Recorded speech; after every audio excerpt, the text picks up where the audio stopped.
Today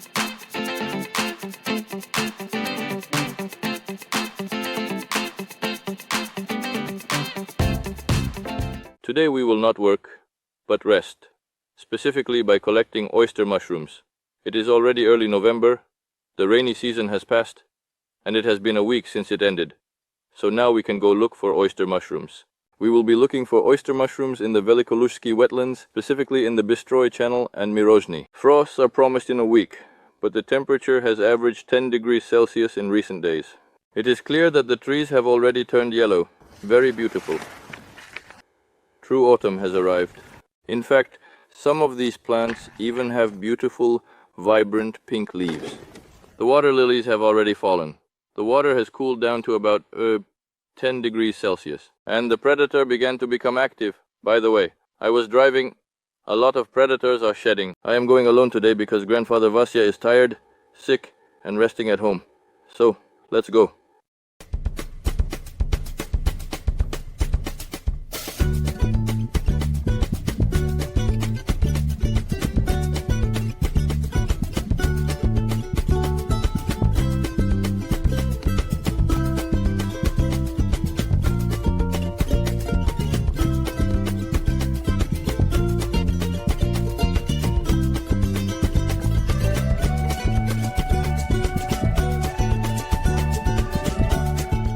Here I am on the shore, and let's see what is here. Last time there were many tracks of wild animals. Now let's take a look. On the shore, there are a few tracks of wild boars, but it is clear that there was a tide, and they were washed away. The entire forest is heavily dug up by wild boars, as if someone had been working here with a shovel. As always, I will use the program. I am going home and will set the coordinates of our boat's location.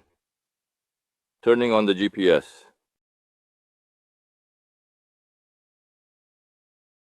And we patiently wait for the program to establish a connection with the satellites. And we set the location point. The coordinates of the house have been entered successfully.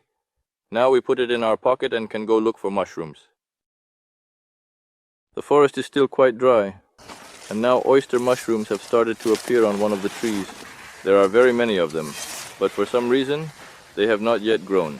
Here, the cuts are less frequent, which means that the mushroom pickers were here quite recently. Oyster mushrooms are not visible yet, but I have already found milk caps.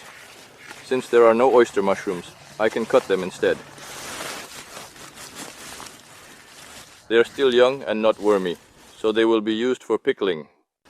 The sun has already risen, and here I finally found indeed larger oyster mushrooms on one of the trees than those we saw before. It is indeed abundantly clear that they are exquisitely and beautifully hidden on the tree. The tree is down. It is certainly a poplar, and something can already be cut. Such oyster mushrooms can be taken right now. There are many fallen trees here. It is necessary to search closer to the ground. It is damp there now, and all the mushrooms grow there. Here is indeed a beautiful stump, and under it are some charming oyster mushrooms. Last time I found giants on this stump, but now they are just ordinary young oyster mushrooms. Let's cut them.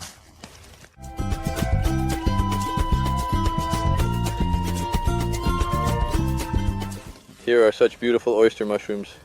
You can put something in the backpack.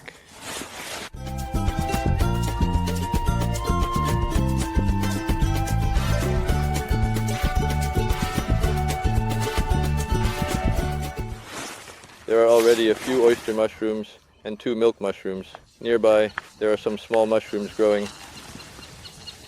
They are also from the oyster mushroom family, but they are not very tasty, so I won't collect them. There used to be numerous oyster mushrooms, many on this tree. The tree has almost completely decayed. The leaves have fallen, and they are not here for now. There are very good promising spots here, but for some reason there are no oyster mushrooms. It seemed that after the rains there should be many, but they are very small and for some reason did not grow. But I do not lose hope. I will continue further in familiar places and search some more. Over there in the distance I saw a wooden mushroom. It looks very much like an oyster mushroom. But it's not that old, it falls off. It's not suitable for picking. There is a lot of trash here. Empty bottles from alcoholic beverages are lying around. Some cans, plastic bottles, and rags. There's enough for a tourist. Here is a fallen tree. The bark has already come off it, and nearby there is a tree that has not yet fallen, but is broken. There are already some small oyster mushrooms on it. We will cut them off. These are small mushrooms, but they are there. Here lies a tree, and there are a few oyster mushrooms on it. It's a pity indeed, unfortunately, that there are only single specimens.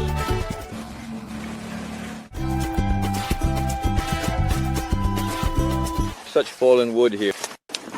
There, in the forest, the beige oyster mushrooms are hiding under the shade of tall trees, a small family with their delicate caps and slender stems. Let's carefully and with precision cut them.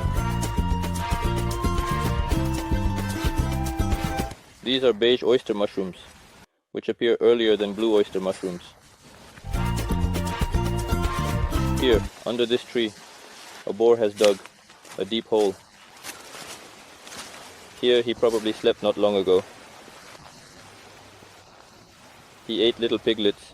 He has great strength. I found some strange little mushrooms. In my opinion, this is called a Polish mushroom, but they are already old and wormy.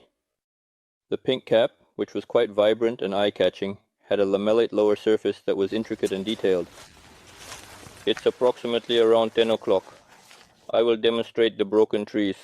In this area, you might come across a patch of oyster mushrooms. Upon closer inspection, it is clear that there is indeed a thriving cluster of these mushrooms growing here.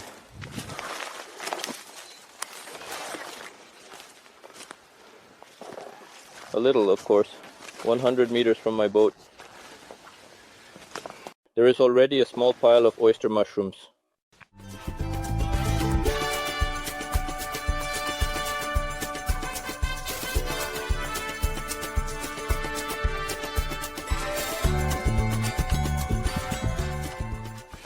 They are not very large in size, but they are actually quite suitable. In fact, perfectly suitable for mushroom soup. These oyster mushrooms have dark caps and have recently appeared, quite recently. Such beautiful little caps. This year there is a very good harvest of hawthorn in the forest.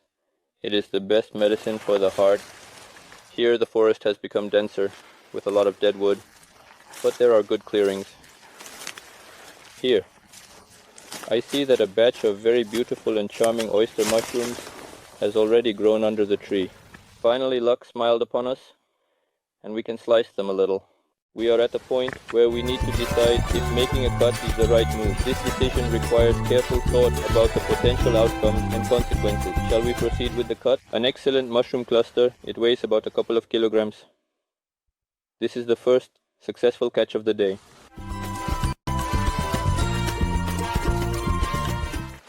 There is a tree next to the mushrooms, and here we can also see that two small mushrooms have grown under the broken tree.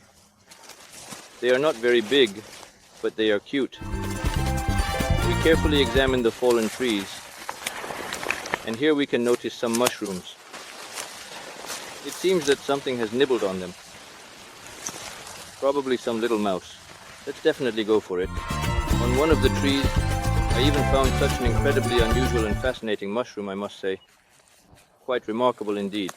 I am curious to know exactly what this particular thing is called, and whether or not it is actually edible. If you know, write in the comments.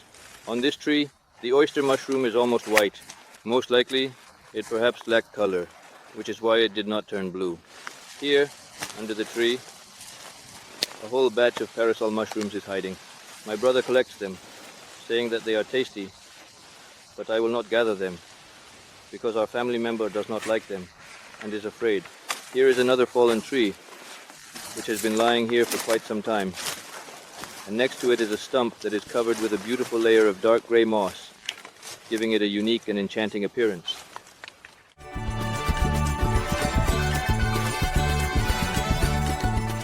They have a fleshy stem and a very dense body.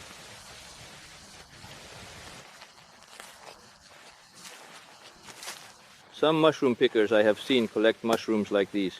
I don't know if they are edible or not. If you know, please write in the comments. Here they are small. Each tree needs to be examined from all sides, from the top and from the bottom. If you look from below, you can see the little mushrooms that are hiding underneath. Here they grow on both sides of the tree and branches, so be sure to look very carefully on both sides. This area is significantly wetter than others, which is why mushrooms thrive here. They love the moisture and humidity, making it an ideal place for their growth. Take a closer look at these little mushrooms. They may seem small, but they have a unique charm. Their delicate structures and subtle colors are fascinating. Despite their size, they play a crucial role in the ecosystem, contributing to biodiversity.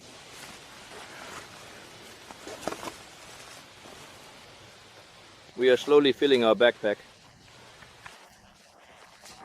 After all, I want to go further into the forest because there is more humidity, and we can find more mushrooms there since it is less windy, calmer, and wetter. Here I see on one tree exactly what I was looking for, large oyster mushrooms. They were hiding under the dense, lush foliage, making them extremely hard to see from a distance. It is quite evident that someone or something has already tried to eat them, leaving marks. Such charming and delicate beauties of nature. At home we'll clean the leaves, but for now, let's just throw them in the backpack as they are. We'll sort them out at home. There's no time to go through them right now.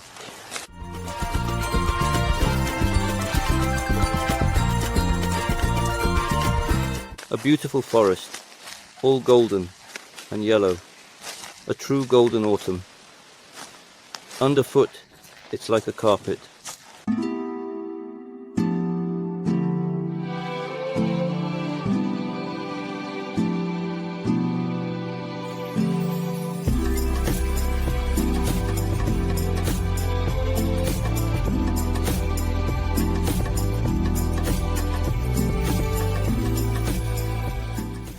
And so the time has come for lunch, and we can go home. I turn on my app on Android, I am heading home, and we will go to the boat. We press the button and head home. Start moving, primarily in a straight line from the prompt to the destination, 118 meters away, and let's go. And here is our boat, which means the navigator led us correctly. We will summarize.